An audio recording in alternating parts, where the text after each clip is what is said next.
Assalamualaikum warahmatullahi wabarakatuh.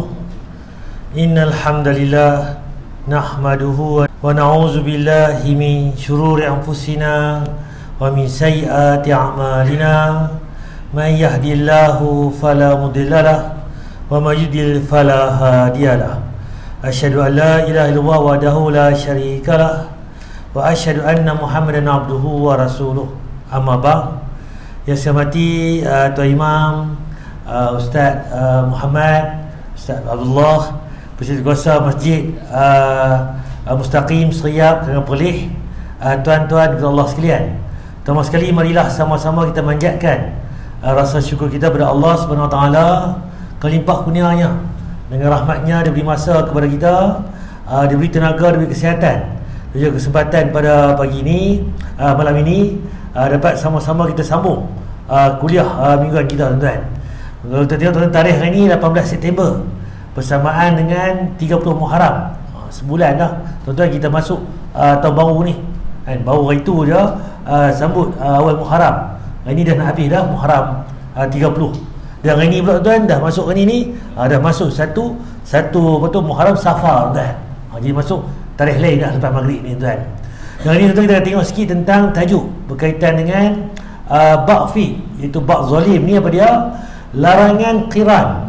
Qiran ni apa? Mengambil dua sekaligus kurma berjemaah. Saya tadi tuan-tuan makan buah kurma tetapi ambil banyak-banyak siap-siap.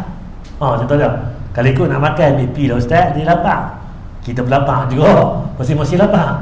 Tapi cerita dia Nabi habaq ni kena ambil satu-satu dulu. Kalau lapar juga asal lagi, pi ambil lagi. Tu cerita kita. Apakah dalil, apakah hujah kita dengan tajuk ni sekaligus? Dua dalam satu. Qiran pun sama juga. Dia pergi rembat dua-dua tu. Tu cerita dia hari ni. Kita apakah dalil, apakah hujah cerita kita hari ni? Sebelum saya nak pergi tajuk kita hari ni, kita akan tengok sikit, tuan-tuan, berkaitan dengan tauhid. Tauhid ni apa dia, tuan-tuan? Yang kita dah faham dah ni macam mana kan? Tauhid ni ada berapa jenis, ada berapa pecahan. إن تنصروا الله ينصركم ويثبت أقدامكم.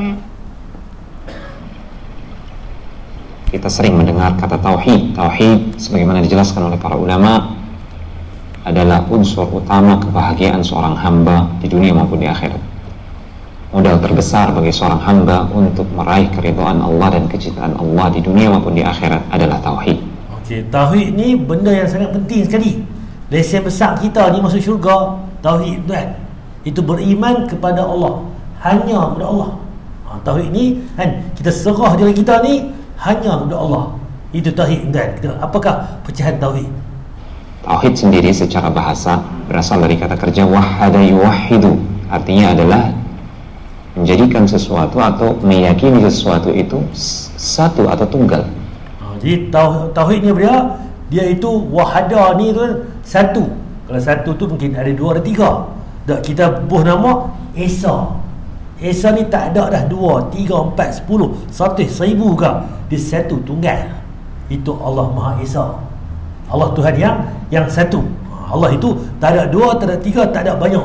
Dia hanya ada satu yang Esa. Itu namanya tauhid, dan adapun yang dimaksud secara istilah tauhid adalah mengesahkan Allah Subhanahu Wa Taala pada kekhususan yang dimiliki oleh Allah Subhanahu Wa Taala. Jadi kita mengesahkan Allah ni apa? Balik pada yang Allah kata sendiri. Dia perkenalkan diri dia macam mana, apa dia maha apa, sebagainya. Kita balik pada Allah sendiri, apa yang Allah beritahu, apa yang Nabi beritahu. Jadi kita kenal siapa itu Allah, tuan. Dan kekhususan Allah Subhanahu Wa Taala yang dijabarkan di dalam Al-Quran, yang dijelaskan oleh Allah sendiri dan dipaparkan oleh Rasulullah SAW dalam hadis-hadis yang sahih. Jadi macam mana nak kenal Allah ni? Allah cerita sendiri. Qul huwallahu ahad. Allah itu satu.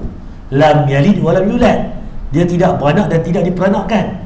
Tak ada ayah, tak ada mak dan tidak ada anak. Nampak tak? Allah sendiri, habaq sendiri. Macam mana Allah itu?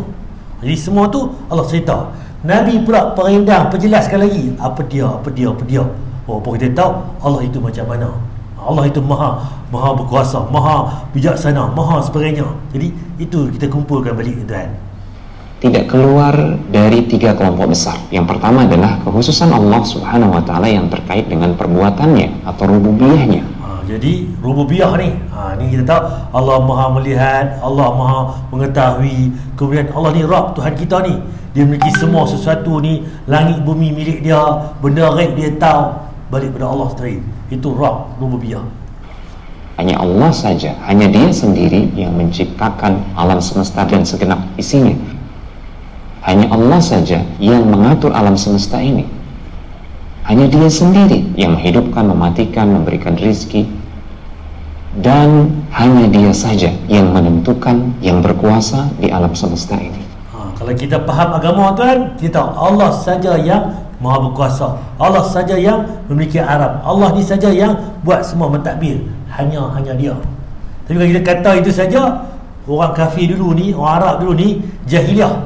Dia berkata siapa buat langit, siapa buat bintang, siapa buat bulan. La yaqulullah. Dia buat bentang, Allah buat langit, Allah buat bintang. Tapi bukan hanya Allah. Nampak? Dia pakai Tuhan-Tuhan lain pula, turut-turut lain. Itu bezanya kita dengan mereka. Kalau kata mereka tu, mereka kenal lagi Allah Tuhan. Tapi tak, mereka tidak mengesahkan Allah. Itu je beza kita dengan orang kafir yang jahil. Yang Allah bersamalah. Kalau tanya saya tok kau apa tu orang Buddha ke orang Hindu ke, kan, mereka beritahu dalam kitab mereka tuan sebut Tuhan itu satu tuan. Kitab Veda mereka tu Tuhan satu. Tu yang jadi banyak ni main belalai gajah saja, main benda ni macam-macam tu. Itu tuan salah faham dalam agama mereka sendiri. Kalau betul mereka buka kitab mereka tu tuan, kita boleh ajak mereka masuk agama Islam tuan. Sebab agama satu tuan. Sebut dalam kitab mereka Tuhan itu satu. Tapi jadi banyak ni kita pun tak tahu. Sebab apa? Main campur aduk. Tok Saminu, Tok Sami ni himpun semua. Tengok, cuba contoh Nabi Isa pun contoh lah, patri tu kan. Nabi Isa tu anak Tuhan, dia berkata. Dan kan Allah ini satu, pun dah ada anak kan, 3 dan 1 sudah 3. Itu pun contoh tuan, kekeliruan tuan. Ini kemudian kekhususan ini dikelompokkan oleh para ulama dalam tauhid ar-rububiyah. Itu yang pertama, tauhid rububiyah. Kemudian yang kedua, kekhususan Allah yang terkait dengan nama-namanya yang maha indah dan sifat-sifatnya yang maha sempurna. Yang kedua ni nama-nama Allah, Ar-Rahman, Ar-Rahim, Ar-Razzaq kan. Kita baca Bismillahirrahmanirrahim. Ya Allah, apa dengan nama Allah yang maha pemurah lagi maha penyayang. Itu semua tu nama-nama Allah tuan. Hanya Dia pemilik nama Ar-Rahman, sekaligus hanya Dia pemilik nama dan sifat yang maha pengasih dan maha penyayang. Yang kita sedia maklum, yang kita tahu ada 99 nama Allah. Sebab tu budak-budak sekolah pun duduk nasyid Asmaul Husna tu, nas'aluka ya man Allah sampai habis tuan. Contoh. Tapi cuma adakah nama tu 99 saja? Wallahu alam. Nabi sebut ada lagi yang mana yang tidak diketahui.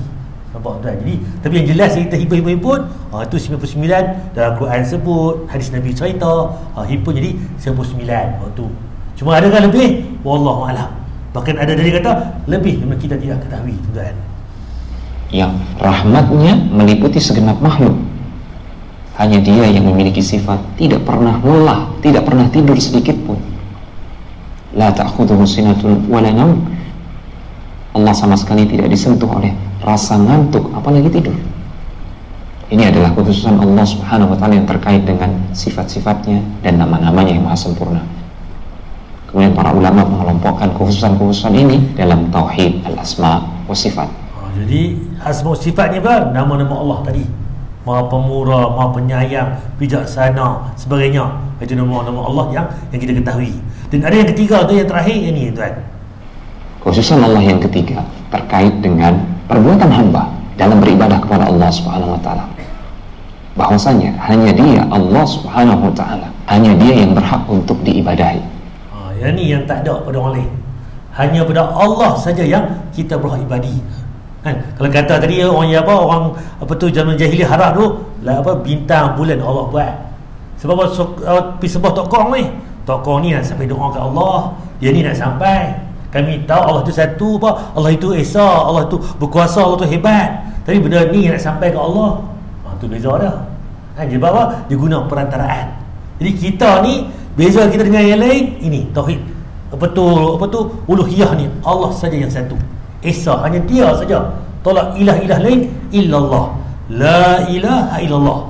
Tidak Tuhan disembah melainkan illallah. kecuali Allah. Hak ni yang nak beza kita dengan orang kafir, orang lain sebenarnya. Kalau kita tak beriman kan, contoh pergi mana ni, tikar nombor ekor. Pasal apa? Saja nak try kukulak. Kalau bila dia try tikar nombor ekor, ilah dia dok dah. Bukan 100% dah. 95%, 95 apa, 98, 99 pun tak boleh. Dia kena 100%. Kalau ustaz try pergi dah RM2 je kukul boleh. Juga Allah bagi menang kan. Umur 20 dulu ni, tikar dapat 20,000. Tiap-tiap hari tikar RM1 sampai lah 80 tahun duduk tikar. Allah uji kan, RM20 boleh menang tu, Allah test dia. Tapi lepas tu dia tikar pula 40-60 tahun duduk tikar. Modal dia lebih pada 20,000 tak, contoh kan. Allah beritahu kan, Allah uji kita ni. Kita ni beriman daripada dia. Sebab tu la ilaha illallah kan. Ini tauhid uluhiyah yang membezakan kita dengan lain.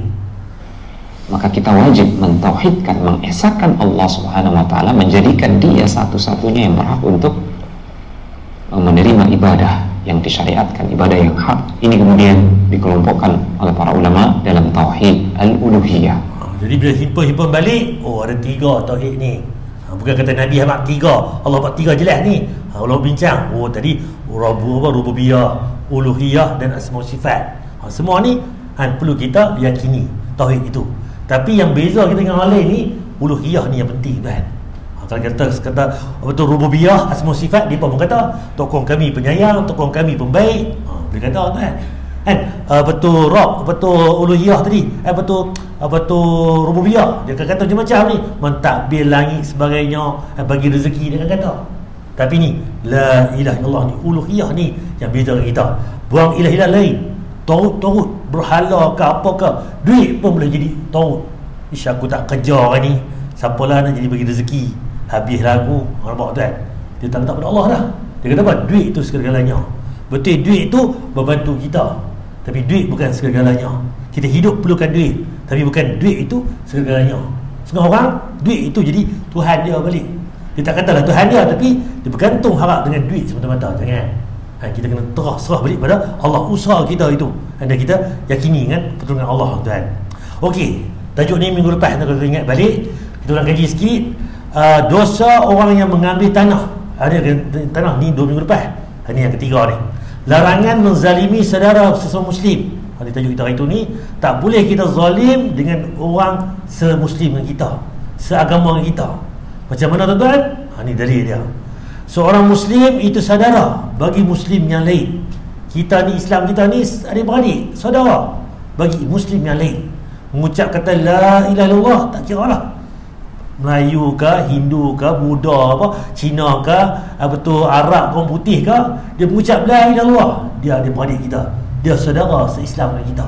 Tidak boleh menzalimi dia, tak boleh buat lebih kurang dengan dia. Tidak boleh pula menyerahkan dia kepada orang lain untuk disakiti.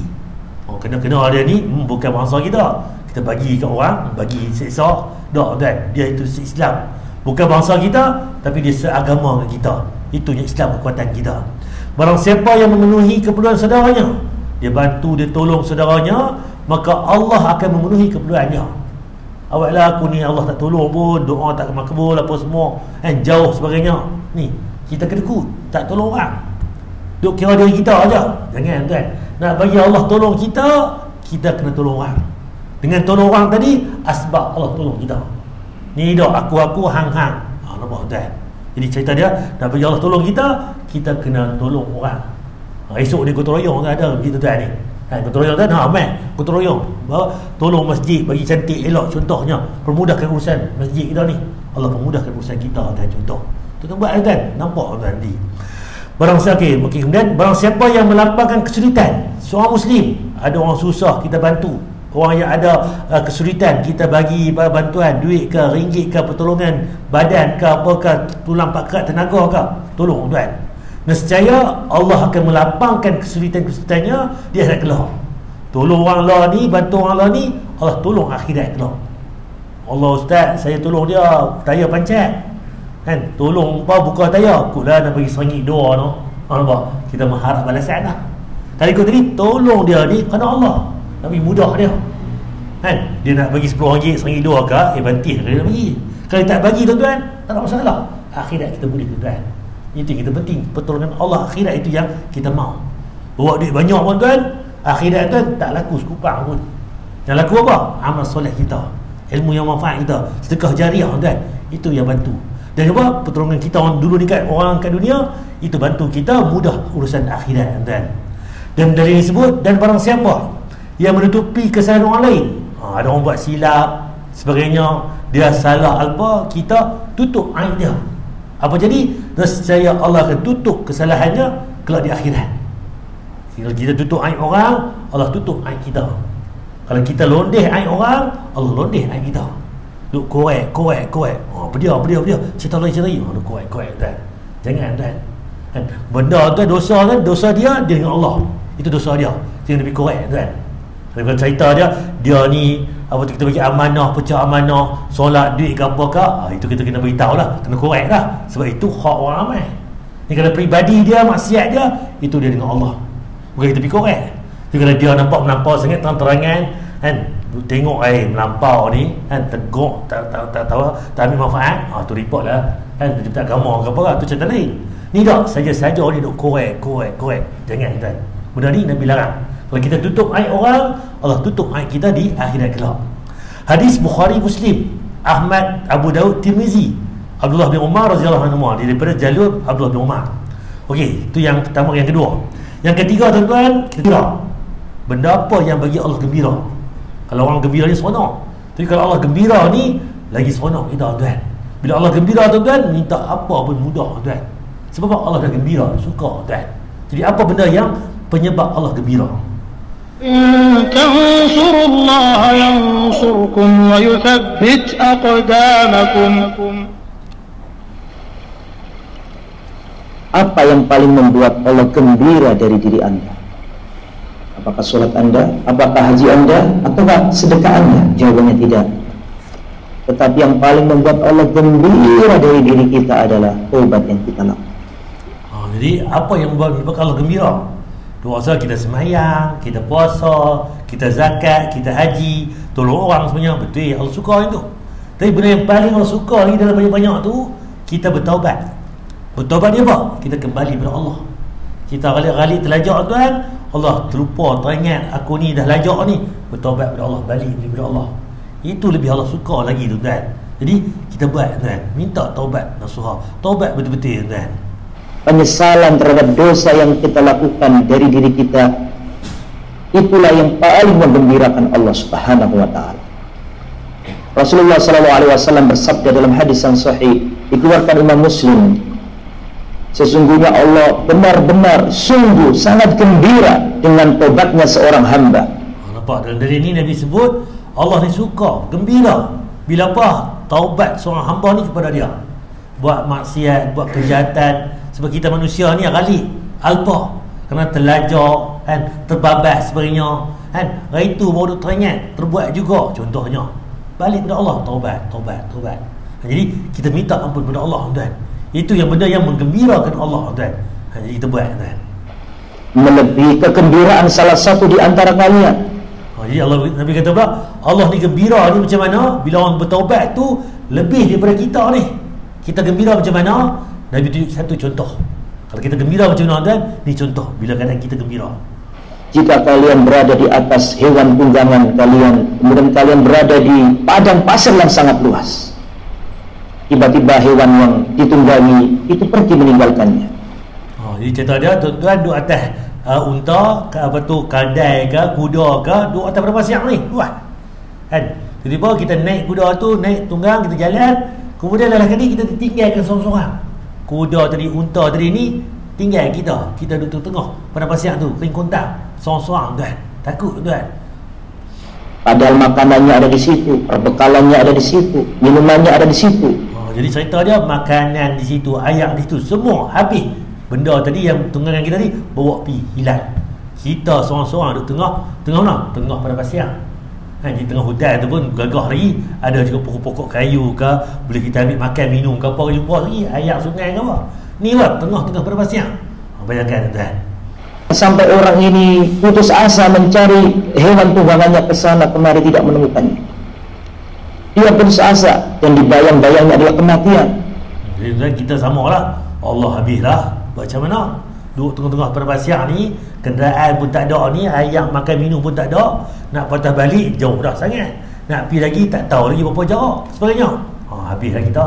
Nampak tuan? Jadi itu perasaan bila kita ni hilang suatu benda yang sangat berharga, sangat bernilai. Karena kelelahan, dia mendatangi pohon, kemudian berbaring di bawah naungan pohon tersebut. Tiba-tiba Allah mengkuasakan hewan tunggangannya yang bersamanya ada makanannya, ada minumannya, ada perbekalannya. Tiba-tiba datang kepada pemiliknya, maka sang pemilik segera mengambil tali kekangnya. Jadi tengah-tengah duduk rehat letih tu kan, tiba-tiba mai organisasi Allah bagi mai datang tadi, mai balik makanan apa semua tadi, mai balik kat dia ambil binatang tadi tunggangan tu, dia pegang. Apa dia kata tuan? Ni perkataan apa tu, si mengambil tali kendalinya dan dia bergembira. Saking gembiranya dia mengatakan, ya Allah, engkau adalah hamba-Ku, sedangkan aku adalah Tuhan-Mu. Dia terlalu gembira kan. Bayangkan dah kita ni, Allah mai balik dah, apa tu, kenderaan aku ni boleh jalan dah sekejap lagi, boleh minum, boleh makan, seronok. Apa dia kata tuan? Ya Allah, engkau adalah hamba-Ku. Terbalik tuan. Bila gembira tuan, terlampau gembira, dia pun tak tahu dia kata apa tuan. Sedangkan aku ni adalah Tuhan kau. Terbalik tuan. Nampak kata tuan, walaupun benda ni nampak macam ni dia kata dia pula Tuhan ni, berdosa besar lah, dia segi berdosa-berdosa, tapi nampak kata dia ni terlupa, nampak kata terlupa diri ni, seronok gembira. Allah bayang lagi, Allah beritahu, kalau hamba ni seronok, aku lebih seronok lagi kalau hamba ini balik pada aku, insaf pada aku, taubat pada aku. Nampak tuan? Ini nampak kata tuan, kita kena bertaubat tu, minta ampun pada Allah. Saking gembiranya sampai dia salat. Hadis Muslim, tu cerita tuan. Sudahkah kita membuat Allah gembira? Sudahkah kita membuat Allah bangga dengan diri kita? Jadi, bila tuan, kita buat tak bagi gembira Allah gembira kan? Gembira Allah tu pun bukan kerana ni, untuk kita juga. Dan kita bertaubat pada Allah, dosa tak ada, Allah ampun. Apa jawapan dia? Syurga tuan. Nampak tuan? Kalau pahala tak banyak pun tuan, tak apa tuan, janji dosa tak ada tuan. Kalau ada dosa pun Allah ampun. Itu lebih baik lagi. Pahala banyak, tapi dosa pun lebih banyak daripada pahala kan. Takut nanti kita muflis akhirat. Asal semuanya berjemaah bagus dah kan, puasa Isnin Khamis clear dah kan, pi haji, pi umrah, sedekah semua clear, tapi ada benda lagi yang tak clear. Jadi kita tengok balik tuan. Jadi kita minta ampun pada Allah, balik pada Allah tuan. Dengan apa itu? Dengan tangisan air mata yang kita panjatkan di malam hari karena berdoa kepada Allah Subhanahu wa ta'ala. Kita bertobat kembali kepada Allah. Ini adalah hal yang paling menggembirakan Allah Subhanahu wa ta'ala. Rasulullah SAW dalam hadis yang sahih dikeluarkan Imam Muslim, Rasulullah bersabda, Allah Subhanahu wa ta'ala membentangkan tangannya di malam hari untuk menerima taubat dari hamba-hamba yang melakukan maksiat di siang hari. Malam hari Allah bentangkan tangannya. Sebab apa? Di siang hari ni kan, apa tu, untuk hamba dia melakukan taubat kan. Jadi dari ini, dan Allah membentangkan tangannya di siang hari untuk menerima taubat dari hamba yang melakukan maksiat di malam hari. Nak beritahu tuan, taubat Allah ni 24 jam. Kalau kedai apa tu 7-Eleven kan tu buka 24 jam, taubat Allah ni lebih lagi 24 jam. Pagi, petang, siang, malam. Buat dosa pagi, minta ampun petang, Allah ampun. Buat dosa petang, malam, minta ampun di pagi hari esok pula, Allah ampun tuan. Tapi syarat apa dia? Lagi tak kiamat, lagi itulah Allah ampun. Lagi kita tak mati, lagi itulah Allah ampun. Kalau nyawa pun doa akalkum asyhadu alla baru mengucap baru nak mati ni, nampak malaikat jibril Israfil bermain tuan, tak jadi tuan. Cerita dia sebelum mati, taubat pintu terbuka sangat tuan. Sama juga syirik ke dosa apakah, sebelum mati Allah akan ampun tuan, kalau kita minta ampun betul-betul. Tapi kalau dosa syirik tu tiba-tiba mati tak ada minta ampun, neraka tempat dia Allah bagi. Jika dosa-dosa besar tadi tak ada minta ampun dosa kat dunia ni, ada rongan lain Allah bagi. Kalau aku nak, aku ampun. Kalau tak nak, aku seksa dia neraka. Kalau tak mau lagu tu lah, kita jadi risiko kita balik kan. Kalau duduk main masjid, jemaah ni pun duduk kemas ni pun tak tentu lagi. Dengan izin Allah, main nak mati esok ni malam tu, pergi jumpa Tok Bomak, pergi tikar nombor ekor, syirik pada Allah, neraka tempat kita tuan. Ini rasa selesa seronok kita. Semua ni ustaz dia ni ada neraka ni, duk pergi dandut tua-tua 40 tahun 70 tahun duk pergi dandut lagi. Semayang pun tak ni. Tak boleh tuan. Kau esok lusa ni dia meninggal esok tu, malam tu bertaubat dia nasuhah, esok masuk syurga tuan. beza tuan. Jadi cerita kita ni pengakhiran kita tu kena tengok tuan. Sebab apa-apa pun pengakhiran itu akan dinilai. Tapi kita nak bagi akhir pun elok, mesti ada ciri-ciri. Berjemaah apa? Orang soleh, pergi masjid, solat berjemaah, jaga halal haram, beriman pada Allah. Itu ciri-ciri beriman. Tapi mesti tak 100%? Tak tentu lagi tuan. Ciri-ciri ada tak? Ya, ada. Itu kita nak tuan. Samalah kita pun ada modal, kena ada modal. Nak mega apa modal tak ada. Jahit liak tak laku tuan. Dia kena bawa modal kita ni, iman kita ni, ibadah kita, puasa kita, zakat kita, haji kita. Itu kita nak bawa jumpa Allah. Kita tak tahu nanti yang mana yang Allah terima tuan. Mungkin sedekah kita, mungkin haji kita, mungkin umrah kita, mungkin solat kita. Kita tak tahu tuan. Kita buat semua yang Allah suruh tuan. Sudahkah kita mendatangi penantian Allah menunggu taubat kita? Sudahkah kita bertobat, beristighfar, meneteskan air mata karena menyesali dosa-dosa kita? Bertobatlah, berlarilah menuju Allah Subhanahu wa ta'ala. Dan pintu taubat sentiasa terbuka. Jadi kita carilah, mintalah taubat tuan. Dosa saja ni pun astaghfirullah, astaghfirullahalazim, Allahu astaghfirullah wa atubu ilaih sebagainya, minta tuan. Sebab apa dosa saja ni pun boleh kita bertaubat. Minta zikir, banyakkan zikir. Dengan istighfar tu Allah ampun kita. Dengan istighfar tu Allah bagi rezeki kepada kita. Hujan tak turun lama ni, istighfar Allah turun hujan. Kita mungkin anak tak amal ke, tak boleh anak lagi, istighfar Allah bagi anak tuan. Jadi dengan istighfar tuan, kunci kita, kejayaan kita di dunia ni tuan. Okey, tajuk kita hari ni tuan, iaitu bab fiqh larangan qiran. Qiran ni macam mana? Mengambil dua sekaligus, dua biji kurma ni sekaligus. Dalam berjemaah, duk amal-amal, kita ambil banyak untuk berkurma ni, dua sekaligus. Apa dalilnya? Daripada Abdullah bin Umar radhiyallahu bahawa ia berkata, Rasulullah SAW melarang seseorang mengambil dua sekaligus. Qiran ni dia ambil lah balun, ambil rembat dua sekaligus, sehingga temannya yang lain mengizinkannya, kecuali kalau teman dia bagi, boleh dia ambil 2, 3, 4. Cerita dia, kalau benda tu tak banyak, kita ambil seorang satu. Kalau benda tu banyak, tak apalah, makan satu, buah 2, 3, 4, sebab banyak. Itu kan kena berhati. Sebab apa Nabi larang? Jadi kalau kita pergi ambil terus 2. Tak ingat orang belakang lah. Contohlah saat kukuk lah nanti lepas ni ada orang kenduri apa roti canai, ambil seorang sebiji dulu kat belakang tu. Ambil biji, ada lebih ni, tengok orang hujan tak main, pergi balun 2 biji pula, 3 biji pula, tak ada masalah. Ni dah buah-buah tu 3 biji tu orang belakang tu semayang lagi tu, main-main tak ada dah. Tu puncak kan. Itu kena tengok orang belakang, bukan kita ambil sekaligus tanpa melihat apa tu teringat orang belakang sebelum kita kan.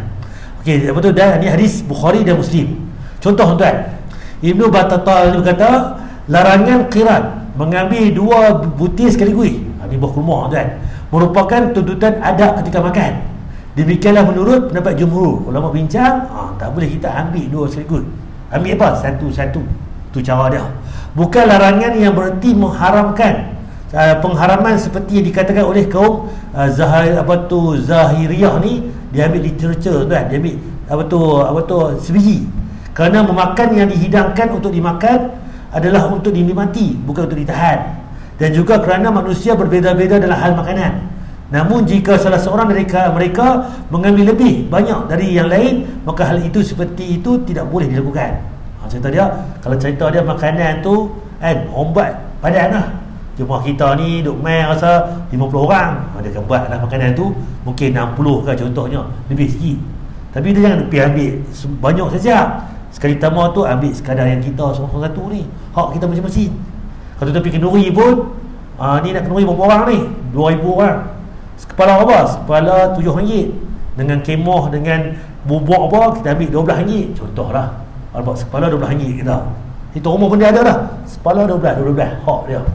Juga kita main ni tu dia balun 2-3 pinggan sebagainya. Tak tuan, bukan lagu tu. Tu musal. Kalau kita orang tu tak apalah. Main hujung-hujung tu pukul 4 ni tengok banyak lauk lagi, tak apalah pun macam mana pun. Sebab tu rumah pun dia buat nak kenduri, kita makan. Tapi pandang patutlah. Ada orang yang selepas kita ni tak boleh makan dan ni lihat Fathul Bari. Yang kedua pula ulama Al-Qutubi berkata dalam Mufhim, kaum Zahiriyah ni membawakan larangan ini kepada pengharaman mutlak. Tak boleh ambil 2, 3, kena ambil 1 saja. dok juga tuan. Kalau benda tu banyak, boleh ambil 2, boleh ambil 3. Tapi kalau sikit, 1 je sebenarnya tuan. Merupakan kejahilan mereka terhadap redaksi hadis dan maknanya.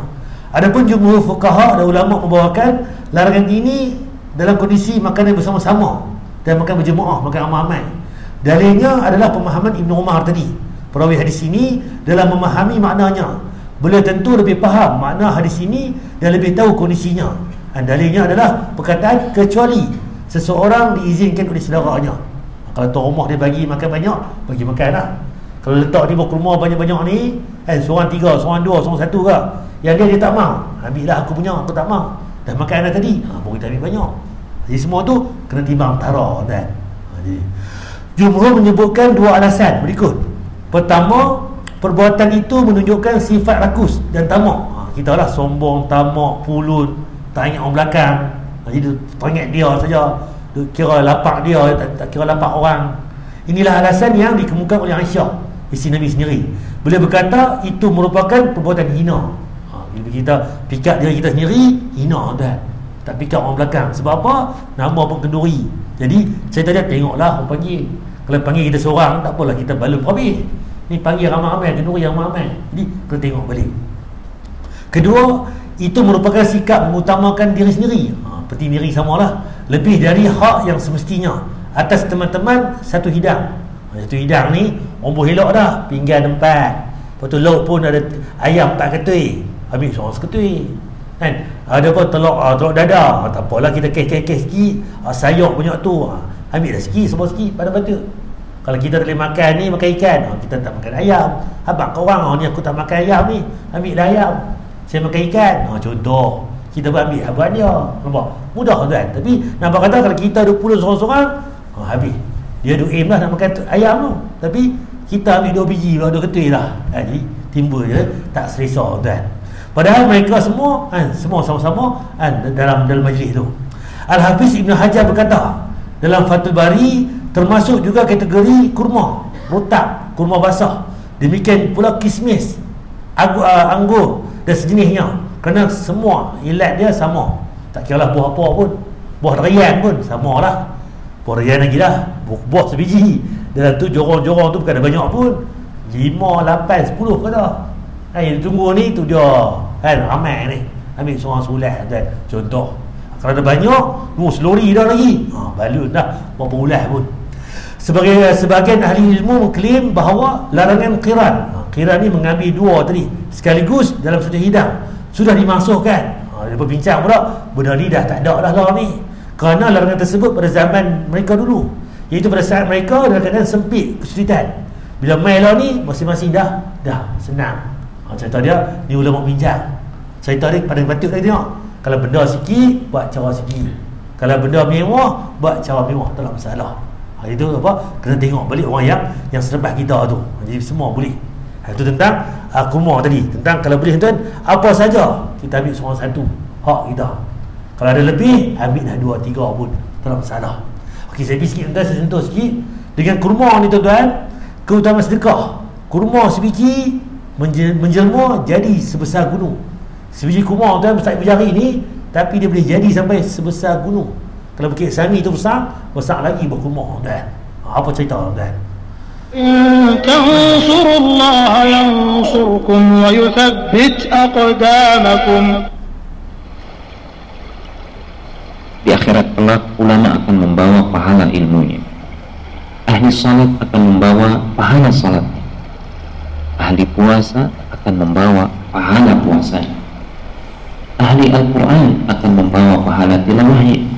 Jadi ke akhirat nanti, nampak tuan, semua yang kita buat ni, kalau kita duk rajin puasa, kita akan bawa pahala puasa kita. Kalau kita duk rajin semayang 5 waktu, solat qabliyah, ba'diyah, solat duha, solat witir, solat tahajud, kita akan bawa pahala solat kita.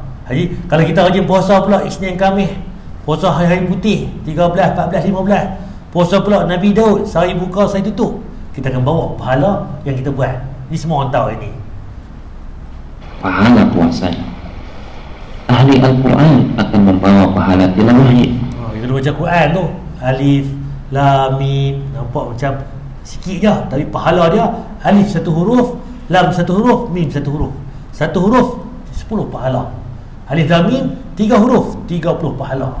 Bismillahirrahmanirrahim 19 huruf. Tu baca Al-Fatihah tuan. Berapa huruf dah? Banyak tuan. Kita kaya tuan. Kaya tuan saham akhirat. Tapi dengan Allah bagi rezeki banyak pahala pun, kita tak apa, saat lagi lah, esoklah, tunggulah, nantilah. Nanti tuan. Jadi masa nanti habis lagu tu tuan. Sementara ahli sedekah akan membawa semua pahala ahli ilmu. Nampak tuan? Point tuan. Kalau kita sedekah tuan, kita boleh bawa pahala ahli ilmu, ahli salat, ahli puasa dan ahli Al-Quran. Kita boleh ambil pahala dia. Yang tadi dia baca Quran, kita boleh ambil pahala dia. Yang dia puasa tadi boleh ambil pahala dia. Yang mana duk semayang tadi boleh ambil pahala dia. Macam mana nak ambil pahala orang tuan? Nak curi, bukan curi. Tak, ni ambil cara sah. Allah declare tuan, Nabi declare cara sah. Macam mana tuan? Orang bijak tuan, dia tahu ibadah dia biasa-biasa, tapi pahala berlipat kali ganda. Sebab orang yang cemerlang tuan, ngaji biasa aja, tapi dia shoot. Terus. Sebab apa? Dia work smart, bukan work hard. Work hard ni kerja teruk. Boleh kerja teruk, tapi kena work smart. Kerja biasa-biasa, tapi dia punya impak dia lebih tuan. Karena dengan hartanya dia telah membantu tersebarnya ilmu. Dengan hartanya dia telah membantu pembangunan atau renovasi masjid, tempat ahli salat melakukan salat. Dengan hartanya dia memberikan makan orang-orang yang berpuasa. Dan Jadi itu dia meraih pahala orang-orang yang berpuasa. Tuan, dengan ilmu dia dengan sedekah dia tuan, dia boleh ambil pahala-pahala orang ahli ilmu tadi. Yang mana tuan, dia bina masjid contohnya, sedekah dia. Orang yang semayangkan masjid dia boleh ambil balik apa? Pahala-pahala dia. Saya rasa kereta saya punya ni kot. Ya. Kalau betul lah, dia belah tu bunyi. Ada kereta belah tu. Ada silah tu. Kalau dia apa ni? Sebab kunci ni terdekat besi bawah ni, dia tekan. Kita maaf tuan. Okey, kita sambung balik. Jadi orang yang sedekah ni dia boleh ambil pahala orang semayang. Sebab apa? Orang yang semayang masjid dia wakaf. Kita buat wakaf masjid ni elok cantik, orang yang semayang, pahala orang semayang tak hilang, dapat kat dia, tapi dia pun dapat saham akhirat untuk orang yang semayang. Apa lagi? Pahala ilmu. Dia bawa apa? Dia tolong sebarkan, beli buku ilmiah, Al-Quran, kitab sebagainya, photostat ke apakah, contohnya pun sama juga. Kemudian orang puasa, dia bagi sedekah, buka puasa. Buat apa? Kami golek ke, derian ke, perut derian ke, contohnya. Orang yang makan tuan, yang puasa tu, pahala dia tak hilang sikit pun. Tapi apa dia? Salin kat dia satu. Orang tu puasa, tu pahala dia puasa. Tapi makan makanan kita bagi tuan, dapat salin kat dia tuan. Lepas tu beza tuan. Work smart. Nampak biasa tuan, tapi kita boleh ambil pahala orang dengan mudah je tuan sebenarnya. Bukan perlu banyak duit, sikit-sikit je. Saham yang mana kita ada, bagi cara kita ada. Ada sikit, cara sikit. Ada banyak, cara banyak. Dengan hartanya dia telah mencetak serta menyebarkan Al-Quran dan kitab-kitab para ulama. Semua pahala mereka akan diraih oleh ahli sedekah. Wallahi demi Allah, kelak di akhirat ahli sedekah adalah orang yang paling bahagia dengan pahala sedekahnya. Akhirat nanti orang yang sedekah ni dia paling bahagia hari. Sebab apa? Dia banyak manfaat dia bagi kan. Pahala besar yang tidak dia sangka-sangka. Antasaddaqa bi'adli tamratin min kasbin tayyibin wa la yaqulu Allahu illa tayyib fa inna Allah yataqabbaluha bi yaminih thumma yurabbiha li sahibiha kama yurabbi ahadukum faluwa hatta takuna mithla al-jabal. Orang siapa bersedekah walau hanya senilai 1 biji kurma dari harta, hanya yang baik. Apa tuan? Poin dia, kalau kita ni barang siapa yang bersedekah walaupun hanya senilai, kalau kurma lah, kurma ni sebiji apa? Kalau kita tengok sekilo berapa ringgit, sebiji tu mungkin 2 kupang, 3 kupang contohnya. Walaupun sikit tuan nilai dia, tapi hasil yang baik-baik, rezeki yang halal. Allah suka tuan. Macam mana Allah suka, dia Allah buat tuan. Dan Allah tidak menerima kecuali dari yang baik saja. Allah akan menerima sedekah tersebut dengan tangan kanannya. Apa tuan? Allah terima sedekah tadi dengan tangan kanan dia. Nampak kata Allah sangat-sangat suka tuan. Sebab apa? Hamba ni dia usaha juga, walaupun tak tahu mana kerja dia, duit dia, harta dia, tapi dengan sebiji kurma tadi, senilai dengan kurma tadi, dia bagi dengan tangan apa? Dengan hasil dia yang betul, duit rezeki yang halal, hasil jerit-perit dia, bukan ambil yang haram. Allah ambil tuan, Allah terima dengan tangan kanan Allah tuan. Allah akan memelihara dan mengembangkan pahala sedekah tersebut. Apa Nabi kata? Allah akan ambil tadi kurma tadi yang kecil tadi, yang tak tahu mana tadi, Allah kembangkan, Allah pelihara dia, Allah jaga dia sampai apa tuan? Sebagaimana salah seorang di antara kalian memelihara dan membesarkan kuda kecilnya. Kalau kuda tu kan kecil-kecil beranak, kita bela kuda sebenarnya jadi besar kan, tu kuda. Hingga kelak di akhirat tiba-tiba dia melihat pahala sedekahnya sebesar gunung. Allahu Akbar. Hadis ini sahih riwayat Al-Bukhari. Ya kan, kita terkejut, ya Allah, mana pahala banyak ni. Dulu ni ingat dah, hang teh susah dulu ni, teh susah hang sedekah. Tahu susah pun hang pikat orang lain lagi. Orang minta duit, saya tak ada duit bang, saya pun tak apa nak cukup makan. Ni adalah buah kurma ni, adalah buah mudan ni, ke apa ke, bagi sedekah. Nampak tuan? Allah pelihara tu, tangan kanan dia Allah terima, Allah pelihara tu sampai akhirat nanti Allah bagi balik kat kita. Nah, sebesar apa? Sebesar gunung tuan. Allah tuan bayangkan. Kalau ikhlas kita buat benda tu bersih tuan, Allah ganda. Jadi tuan, kita duk risau tuan. Tahu sikit buat cara sikit, jangan nak tunggu kaya. Nak ada duit banyak dah. Tahu sikit buat cara sikit. Jumaat duit tak berada, bagi RM1. Duit ada sikit, RM5. Ada banyak lagi, bagi RM10. Contoh. Nak tunggu duit gaji 50 apa 10 apa 1000, 2000, 5000, 10000. Tak tuan, sama tuan. Bila manusia ni bila besar dia makan besar, dia akan nampak benda tu besar, tak cukup tuan. Sebab bila manusia ni nama manusia apa pun tak cukup kecuali tanah tuan. Bagi mati tuan, cukup. Dulu nak kereta kecil, dah kereta kecil boleh. Nak saiz besar pula 2.0 cc. Dah besar pula, nak ambil yang 3.0 pula. Nak ambil lagi besar lagi. Ada tanah 2 seralung, nak lagi meralung. Nak satu apa? 10 penjuru, nak berapa pula? Tanah. Kedai, dulu boleh kedai 1 pintu. Nak 10 pintu, nak 1 pintu. Tak cukup tuan. Dengan harta tak cukup kita. Dengan apa yang cukup? Mati pun cukup. Bagi tanah, tak mau dah. Saya cukup dah. Nak bertaubat dah. Itu kita manusia. Dia Allah Subhanahu wa taala tidak melihat seberapa besar yang kita sedekahkan. Namun Allah melihat ketakwaan hati kita. Jadi Allah tak tengok pun, alahkan apa pun berkurma tu. Tapi tak, dengan kita ikhlas kita, dengan usaha jerit kita kan, Allah tengok ketakwaan kita itu. Berserah pada Allah. Allah bagi rezeki sikit pun, dia bersyukur banyak. Dia bagi ke orang, dia kongsi ke orang. Itu yang Allah nak kan. Ketika kita berkorban di jalan Allah Subhanahu wa taala, sekecil apapun itu, Allah akan memeliharanya, Allah akan mengembangbiakannya menjadi besar, jauh lebih besar dari apa yang kita bayangkan. Kita duk rasa alah kecil je, kita duk rasa waktu tak apa pun. Mungkin akhirat nanti yang kurma sebiji itulah yang bantu kita akhirat. Yang kita duk bagi ke orang lain tu riak kita. Nak abang kawan kampung kata aku bagi juga ni. Nampak dia dah riak dah. Tapi yang dia bagi satu kurma dulu ni, waktu yang betul-betul ikhlas. Waktu mungkin yang bantu kita akhirat tuan. Kita tak tahu. Kita buat semua tuan ibadah yang Nabi beritahu. Allah beritahu ni kita fastabiqul khairat, pulun buat kebaikan tuan.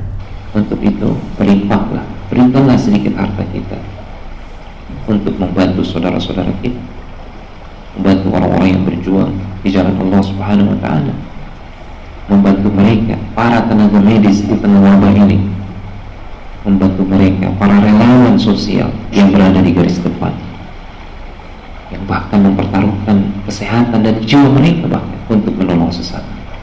Kan melalui COVID-19 lah ni, frontliner tu pejuang barisan hadapan. Kita pun sama kan, guna platform kita. Lepas tu mungkin dengan kerja mereka, kita boleh bagi duit RM1, makanan ke, sumbangan ke apa ke, timbang tarak tuan.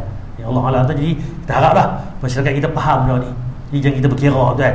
Lagi banyak kita bagi, lagi banyak Allah bagi balik kepada kita. Mungkin Allah tak bagi kat dunia, akhirat pasti Allah bagi tuan. Itu yang sebaik-baiknya tuan. Allah Allah. Terus saya berhenti dekat ni tuan, tuan nak tanya apa tentang tajuk ini kan. InsyaAllah dalam minggu depan nanti kita akan sambung nanti bab apa tu zalim juga dan bab lain lah. Tak silap saya ni tajuk tentang kalau kita nak bagi hadiah kepada anak ni, jangan kita pilih kasih. Kalau ada anak 5 orang pun bagi hadiah semua. Yang kita pilih, oh yang ni aku sayang, ni dah sebagainya. Dalam bab hadiah pun, pilih kasih pun Nabi beritahu dengan apa larangan-larangan dia tuan. Dan Allah Alam. Ya cikgu. Ya. Prestasi seorang.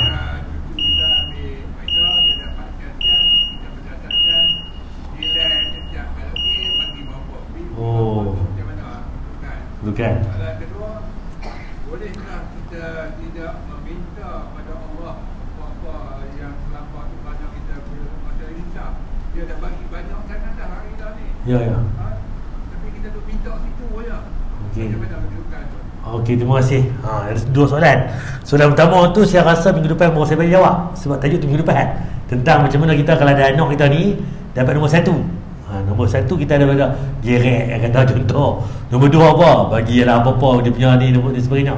Iaitu motivasi. Itu lain, tentu kan. Sebab apa dia dah capai boleh. Ni semua anak sama je level. Saja kita pilih kasih sebab tertentu. Tak boleh.